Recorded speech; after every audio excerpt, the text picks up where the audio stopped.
10వ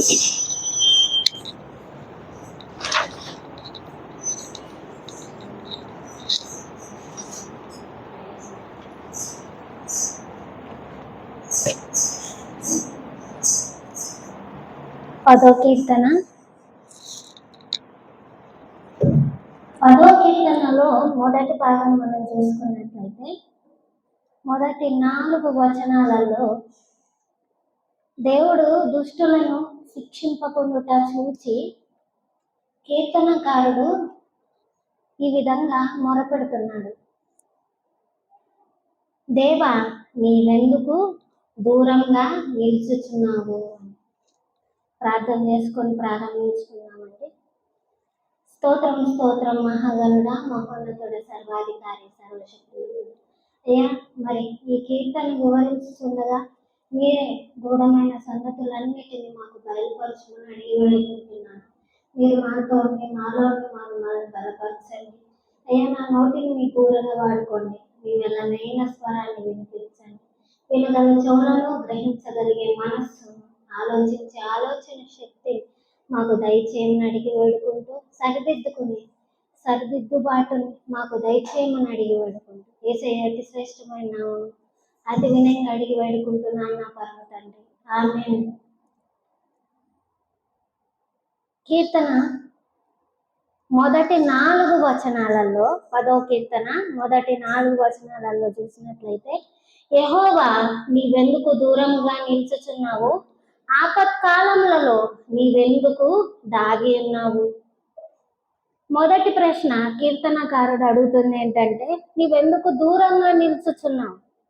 నువ్వెందుకు దాగి ఉన్నావు? దుష్టులు చేసేది నువ్వెందుకు చూడటం లేదు? దుష్టుడు గర్వించి దీనుని వడిగా తరుముచున్నాడు. వారు యోచించిన మోసక్రియలలో తామే చిక్కుకొందురుగాక. దుష్టులు తమ మనోభిలాషను బట్టి అతిశయపడుదురు. లోగులు యెహోవాను తిరస్కరింతురు. దుష్టులు పొగరెక్కి యెహోవా విచారణ చేయడనుకొందురు. దేవుడు లేడని వారెల్లప్పుడూ యోచించుదురు.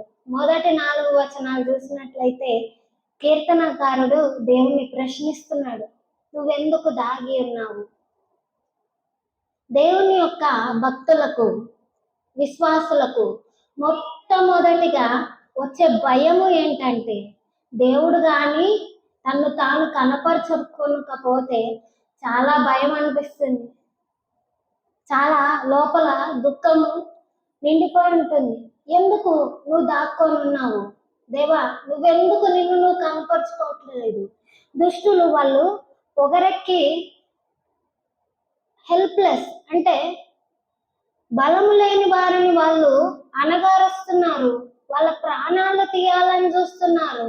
వాళ్ళు గర్విస్తున్నారు. నువ్వెందుకు లేని వాడిగా ఎందుకు చూడటం లేదు? ఎందుకు దాక్కొని ఉన్నావు అనే ప్రశ్న వేస్తున్నాడు అనమాట. ఎందుకు నువ్వుంటే ఈ లోకంలో చెడుతనము విస్తరిస్తుంది? అయ్యా, నువ్వు చూస్తున్నావు కదా, ఎందుకు ఏమి చెయ్యటం లేదు? ఆ దుష్టులకు ఎందుకు జవాబు చెప్పటం లేదు అని అడుగుతున్నాడు. ఈ కీర్తన 10వ కీర్తన చూసినట్లయితే మొట్టమొదటిగా ఇది విలాప కీర్తన. కొన్ని వచనాల వరకు చూసినట్లయితే విలపిస్తున్నాడు కీర్తనకారుడు. ఎందుకు దేవుడు చూడటం లేదు? ఎందుకు దుష్టులు విస్తరిస్తున్నారు? ఎందుకు దుష్టులు దేవుణ్ణి మరచి ప్రవర్తిస్తున్నారు అని బాధపడుతూ ఈ కీర్తనని రాస్తాడు, విలపిస్తూ ఉంటాడు. తరువాత దేవుని యొక్క న్యాయం పైన, దేవుని పైన నమ్మకంతో కింది వచనాలు రాస్తాడు. ఒకసారి పూర్తిగా మనం చూసుకున్నట్లయితే, ఎందుకు దూరంగా ఉన్నావు? ఎందుకు దాక్కొని ఉన్నావు, దాగి ఉన్నావు అని ప్రశ్నిస్తున్నాడు. దుష్టులు వాళ్ళు ఏం చేస్తున్నారు? వారు దీనుని అంటే హెల్ప్లెస్ పర్సన్స్ని, బలహీనులను వాళ్ళు తరుముతున్నారు. వాళ్ళు మోసక్రియలలో వాళ్ళే చిక్కుకోవాలి. వాళ్ళు దేవుడు లేడని ప్రవర్తిస్తున్నారు. దేవుడు వాళ్ళపైన విచారణ చెయ్యడు అని చెప్పి పొగరెక్కి ఏం ప్రవర్తిస్తున్నారంట, అతని కంటే బలహీనులను వాళ్ళు ఇంకా బలహీనపరిచి, ఇంకా బాధించి, ఇంకా వేదనకు గురి చేస్తున్నారంట ఈ దుష్టులు. ఈ లోకంలో నిండుకున్నది ఇదే కదా. దుష్టుడు ఎప్పుడన్నా గర్వించి దేవుని ప్రజల పైన లేచినప్పుడు, అయ్యా నువ్వెక్కడున్నావు అని ప్రశ్నిస్తూ ఉంటారు. సూర్యుడు దాక్కుంటే ఎలాగో సన్ఫ్లవర్ వాడిపోతుందో, ఎలా పడిపోతుందో, అలానే దేవుడు కనబడకపోతే దేవుని ప్రజలకు వాళ్ళు కూడా వాడి పడిపోతారంట. సూర్యరశ్మి అందకపోతే పడిపోతున్నావు. అదే సూర్యుడు లేడని అర్థం కాదు కదా. సూర్యుడు మరలా ఉదయిస్తాడు. ఉదయించినప్పుడు మరలా ఆ యొక్క సన్ఫ్లవర్ అనేది బలాన్ని పొందుకుంటుంది. అలానే దేవుడు కొంత సమయము దుష్టుల చేతికి అప్పగిస్తాడు. తన ప్రజలను చూస్తూ ఉంటాడు. ఏం చేస్తారు వీళ్ళు, నా మీద ఆనుకుంటారా లేదా.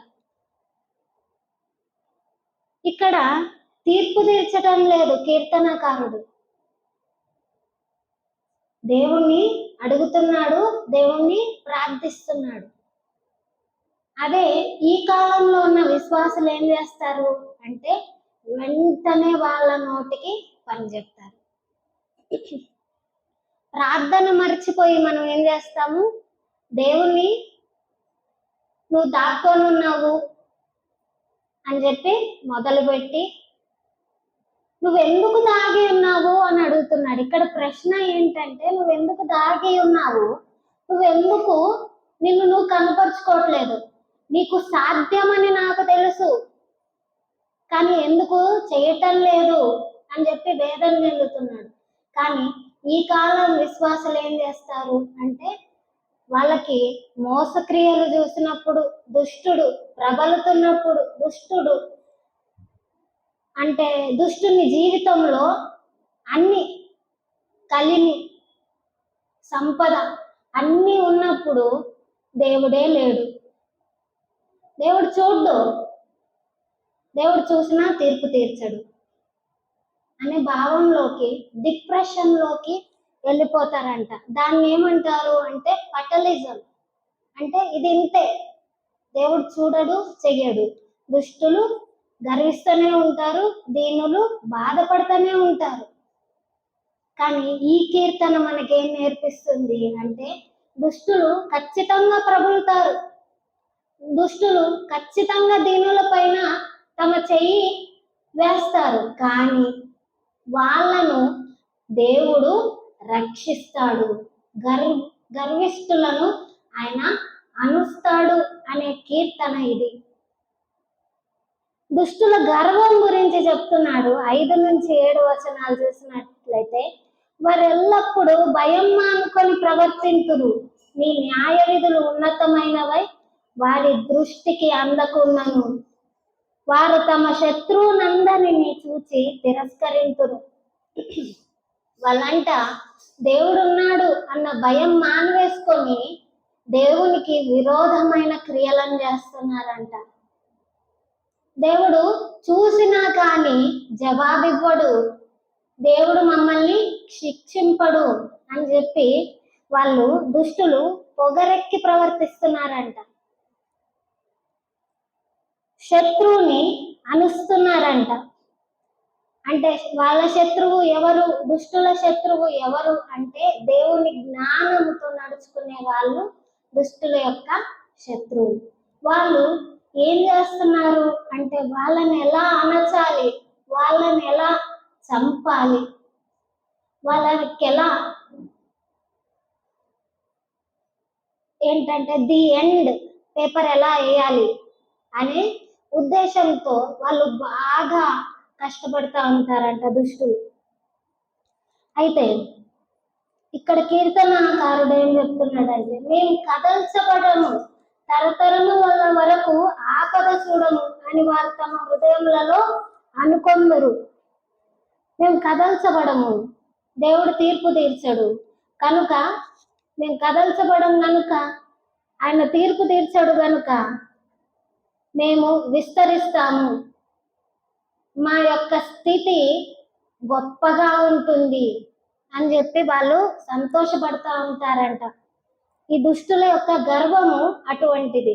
దేవుని దృష్టికి గర్వము అనేది, అహంభావము అనేది ఇష్టం లేనిది.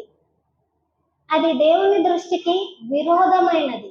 అటువంటి క్రియలు వాళ్ళు చేస్తా దేవుడు మమ్మల్ని చూడ్డు, దేవుడు తీర్పు తీర్చడు అనుకుంటా ఉంటారంట. దుష్టుల హింస 8 నుండి 11 వచనాలు చూసినట్లయితే దుష్టులు ఎట్లా హింసిస్తారు అంటే, వాళ్ళు పల్లె మాటి చోట్లలో ఉంటారంట. అంటే వాళ్ళల్లో చెడుతనం ఉంది, వాళ్ళ తలంపులు చెడ్డవి అని తెలియకుండా ఎలాగో దీనుల్ని పట్టుకోవాలి. ఇక్కడ బీదవాడు అని రాసిపడి ఉంటుంది. ఒకసారి చూసినట్లయితే 8వ వచనము, నిరపరాధులను ఎలాగ చంపాలి అని ఉంటుందన్నమాట. ఎలా చంపాలి, ఎలా వాళ్ళని బాధ పెట్టాలి అని చెప్పి గుహలో ఎట్లాగో సింహము మాటైన చోట్లలో పొంచి చూస్తూ ఉంటుందో తన వేట కొరకు, అలా పొంచి చూస్తూ ఉంటారంట. దేవుణ్ణి దూషిస్తూ ఉంటారంట, బ్లాస్ఫెమీ.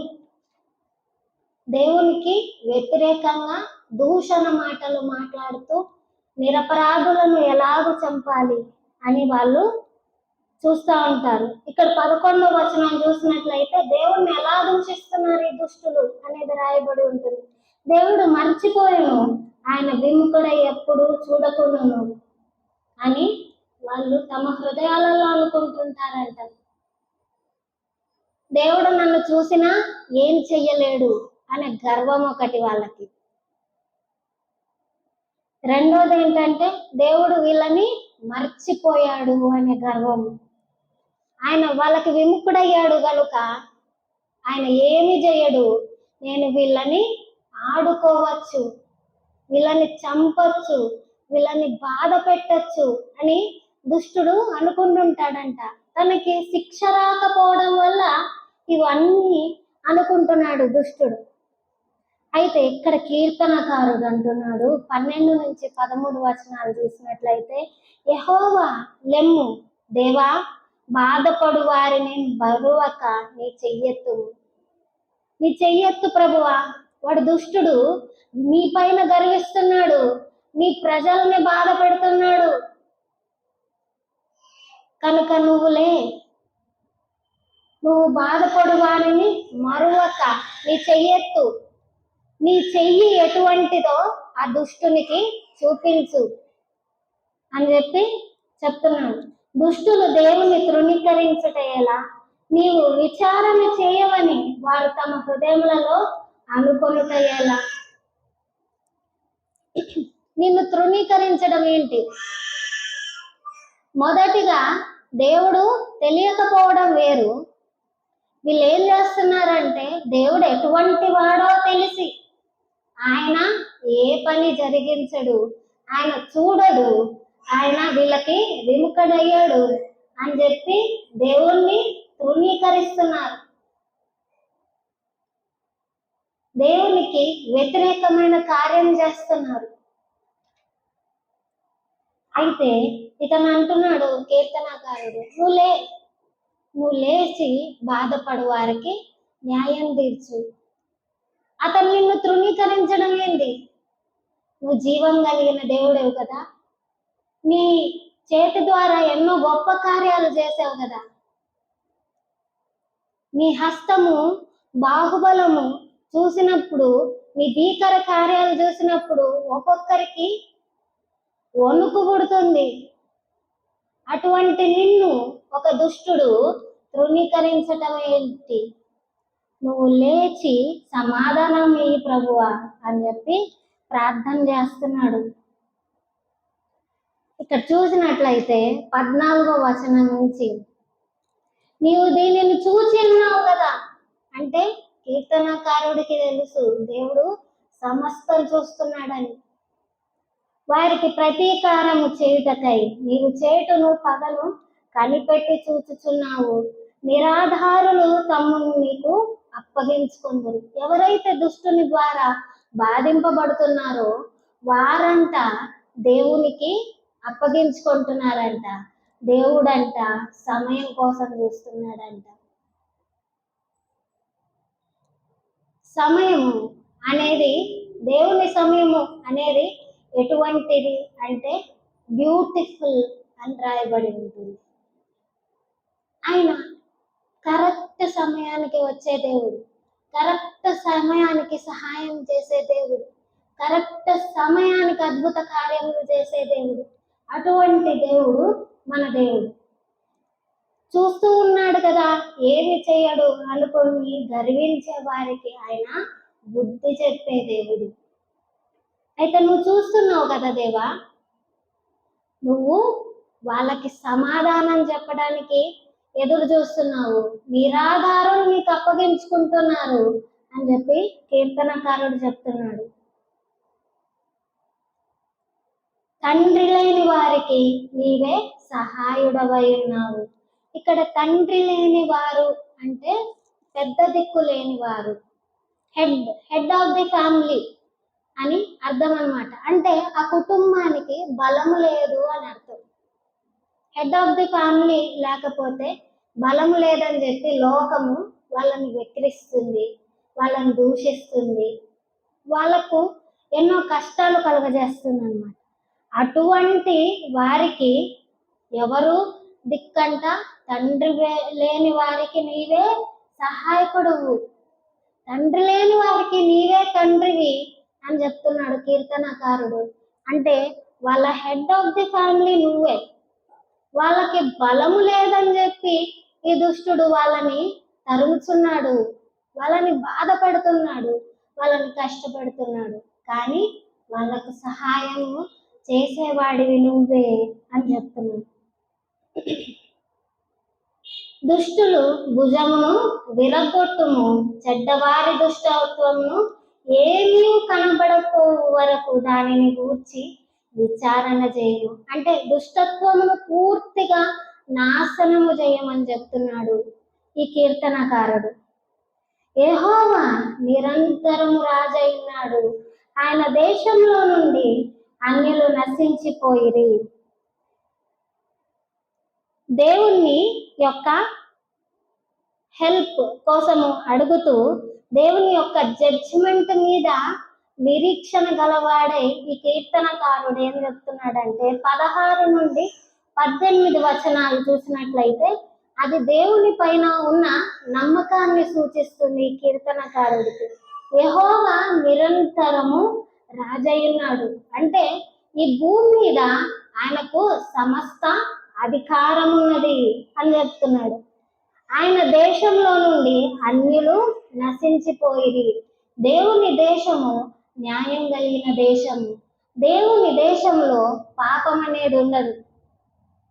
అన్యులు అంటే దేవుణ్ణి మొట్టమొదటిగా తిరస్కరించేవారు. దేవుణ్ణి తిరస్కరించే వారికి అక్కడ స్థలం లేదని చెప్తున్నాడు.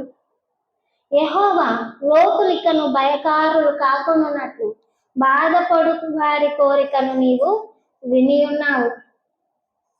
లోకులు భయకారకులు అంటే ఈ దుష్టులు నిరపరాధులను బాధించడము, బంధించడము, వాళ్ళ మనస్సుని విరగ్గొట్టకుండా, వాళ్ళను ఏడిపించకుండా, వాళ్ళను నాశనం చేయకుండా నువ్వు ఆ బాధపడిన వారి కోరికను విన్నావు.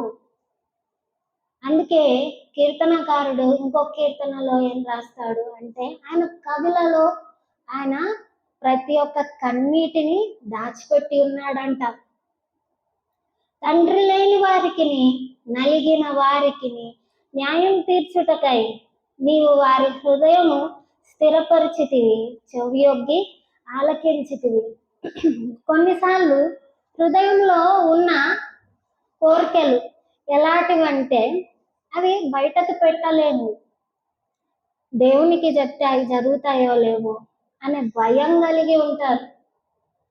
నిరాశలో నిండిన వాళ్ళు ఎట్లా ఉంటుంది అంటే, ఇది నేను బయట పెడితే ఈ కోరిక అనేది అది కరెక్ట్ అయినదో కాదో, దేవుని దృష్టిలో మంచిదో కాదో, దేవుడు అది నెరవేరుస్తాడో లేదో, అడక్కపోతే సరిపోతుంది కదా అనుకుంటారనమాట. వాళ్ళ బలహీనతలో వాళ్ళ మునిగి ఉంది. అప్పుడు దేవుడు ఏం చేస్తాడంట, అటువంటి వాళ్ళు హృదయాన్ని స్థిరపరుస్తాడంట. మొట్టమొదటిగా వాళ్ళ హృదయాన్ని స్థిరపరిచి ఆయన మార్గాన్ని బోధిస్తాడంట. తరువాత వాళ్ళు పెట్టే మొర్ర, ఎవరు హృదయాన్ని స్థిరపరుస్తారు అంటే, మనలో ఉండే పరిశుద్ధాత్మ దేవుడు ఈ మొర్రను స్థిరపరిచి ఆయనే మన పక్షంగా మొర పెడతాడంట. ఆయనే మన పక్షంగా అడగమని చెబుతూ ఉంటాడు. దేవుణ్ణి అడుగు, దేవుడు ఖచ్చితంగా నీకు ఇది దయచేస్తాడు అనే విశ్వాసాన్ని మనలో కలగజేస్తాడు. ఆ విశ్వాసకర్త మనలో ఎప్పుడైతే విశ్వాసాన్ని కలుగజేస్తాడో, మనము అధికారముతో దేవుని యొక్క కృపాసనం వద్దకు వెళ్ళి, అయ్యా నాకు ఇది కావాలి అని అడిగినప్పుడు ఆయన చెవి యొగ్గి ఆలకిస్తాడంట. చెవి యొగ్గి అంటే చెవి వంచి మన మనవిని ఆలకించి ఆయన నెరవేర్చే దేవుడు అని చెప్పి ఇక్కడ రాయబడి ఉంటుంది. ఈ కీర్తన మనం చూసినట్లయితే 9వ కీర్తన తర్వాత ఇది దావీదు కీర్తన అని కానీ ఏ కీర్తన అని కానీ రాయబడి ఉండదు. ఎవరు రాశారు ఈ కీర్తన అని చాలా మంది అనుకునేది ఏంటి అంటే, 9వ కీర్తన నుండే ఈ కీర్తన అనేది ఇంకొక 2వ భాగము అని చాలా మంది థియోలాజియన్స్ అనుకుంటూ ఉంటారు. ఈ కీర్తన దావీదు సౌలు ద్వారా బాధపడినప్పుడు, సౌలు ద్వారా దేశస్థులలో అనేకులు బాధపడినప్పుడు రచించిన కీర్తనగా భావిస్తారు. ఎందుకు అంటే, సౌలు దేవుని అభిషిక్తుడు, దేవుని ద్వారా అభిషేకించబడ్డాడు, కానీ దేవుణ్ణి తృణీకరించాడు, దేవుని మాటను తృణీకరించాడు.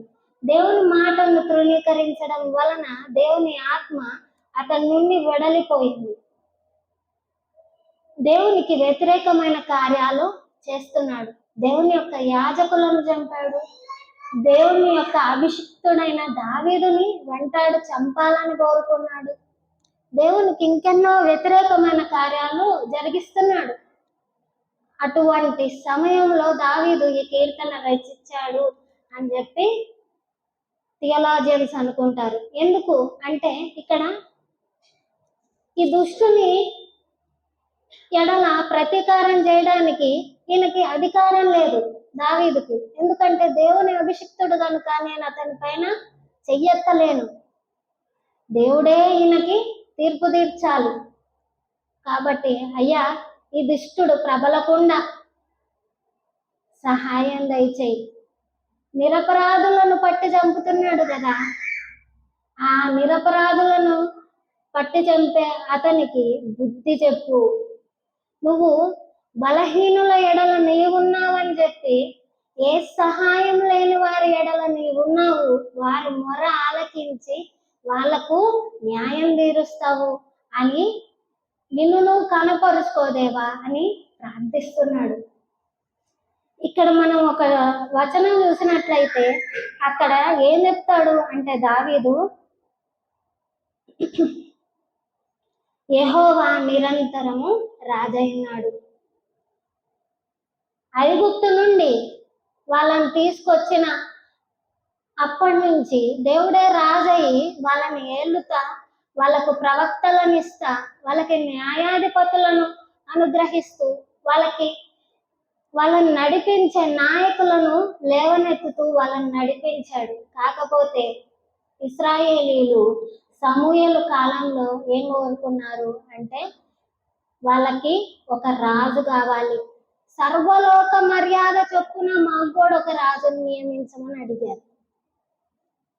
అయితే సమూయేలు బాధపడుతున్నప్పుడు దేవుడు చెప్పిన మాట ఏంటంటే, వాళ్ళు నిన్ను కాదు తిరస్కరించింది, నన్ను తిరస్కరించారు ఇశ్రాయేలీయులు అని చెప్పి రాజును నియమిస్తాడు. ఆ రాజు వలన కలిగే నష్టాలను కూడా దేవుడు తెలియజేస్తాడు. ఈ నష్టాల గుండా ఇశ్రాయేలీలు బాధపడుతున్నప్పుడు, సౌలు యొక్క పరిపాలనలో బాధపడుతున్నప్పుడు నిరపరాధులు, దావీదు చేస్తున్న మొర్ర ఏంటంటే, యెహోవా నిరంతరం రాజై ఉన్నాడు, ఆయన మాత్రమే ఇశ్రాయేలీలకు రాజు. నువ్వు భూమి ఆకాశములకు రాజువు, నువ్వే సృష్టించిన వాడివి కనుక న్యాయం తీర్చమని అడుగుతున్నాడు. ఈరోజు మన జీవితాలలో కూడా దుష్టుని ద్వారా ఎంతగానో బాధింపబడుతున్నామేమో. మన హృదయం అనేది ఆవేదనతో నిండి ఉందేమో. దేవుడు చెప్తున్న మాట ఏంటంటే, ఆయన నిరంతరం రాజు అయినాడు. మొట్టమొదటిగా మనకి ఉండాల్సిన నిరీక్షణ ఏంటంటే, దేవుడు రాజు ఉన్నాడు, ఆయన మనల్ని చూస్తున్నాడు, ఆయన ఖచ్చితంగా జవాబుని అనుగ్రహిస్తాడు, ఆయన సమయంలో అనుగ్రహిస్తాడు. కనుక మనం ఏమి చేయాలి? ఆయన కొరకు ఎదురు చూచే వారిగా ఉండాలి. ఆయన మన మొర్రను ఆలకించకుండా ఆయన చెవులు మందమైనవి కావు అని దేవుడు చెప్తున్నాడు. ఆయన సర్వ శరీరుల యొక్క ప్రార్థనను ఆలకించే దేవుడై ఉన్నాడని తేటపరుస్తున్నాడు. ఈరోజు మనలో కూడా ఏమన్నా సందేహం ఉందేమో, ఈ దావీదు కీర్తన ద్వారా మనం కూడా దేవుని యందు నమ్మిక ఉంచుదాం. మనలోని బాధను దేవునికి చెప్పి మనము దేవుని కొరకు ఎదురు చూద్దాం. దుష్టులకు మనము జవాబు చెప్పకుండా, మన నోటి ద్వారా మనం ప్రతిస్పందించకుండా దేవుడు ప్రతిస్పందించేటట్లు చేద్దాం. మనం ప్రతిస్పందించినప్పుడు నోటి ద్వారా వచ్చే శబ్దాలు బాగా వినబడతాయి, చేతలేముండవు. అదే దేవుడు చేస్తే ప్రతీకారము శబ్దం ఎక్కువ ఉంటుంది, సౌండ్ తక్కువ, రౌండ్ ఎక్కువ ఉంటుంది అన్నమాట దేవుడి దగ్గర. ఒక పాస్టర్ గారు చెప్తారు, శామ్యూయల్ కన్మోజీ గారు, ఆ మాట నాకు చాలా బాగా ఆకట్టుకుంది. ఏంటంటే, మనం మాట్లాడితే సౌండ్ ఎక్కువ, రౌండ్ తక్కువ. అదే దేవుడు ప్రతీకారం చేస్తే రౌండ్ ఎక్కువ, సౌండ్ తక్కువ. అక్కడి నుంచి ఏం సౌండ్ రాదు, కాకపోతే రౌండ్ అనేది బాగా పడిపోయి ఉంటుంది. వాళ్ళకు తీర్పు అనేది తీర్చబడిపోయి ఉంటుంది, అది మనం చూడగలం. అదే మనము మాటలతో జవాబు ఇచ్చేసామంటే రౌండ్ అనేదే ఉండదు. కనుక దేవుని యందు నిరీక్షిద్దాము, దేవునికి మన యొక్క మనవులను అర్పించుకున్నాం. ఎందుకంటే ఆయన చెవి యొక్కి ఆలకించేవాడు. మన హృదయంలో ఉన్న కోరికలైనప్పటికీ, మన హృదయంలో ఉన్న బాధనైనప్పటికీ, మన హృదయాన్ని స్థిరపరిచి ఆయన వినే దేవుడై ఉన్నాడని ఆయన తేటపరుచుకుంటున్నాడు. ఆయన నిన్న నేడు నిరంతరం ఏకరీతిగా ఉన్నవాడు, మార్పు లేనివాడని ఆయన తను తాను కనపరుచుకుంటున్నాడు. దేవుడి వాక్యాన్ని దీవించిన దాత. ఆమేన్.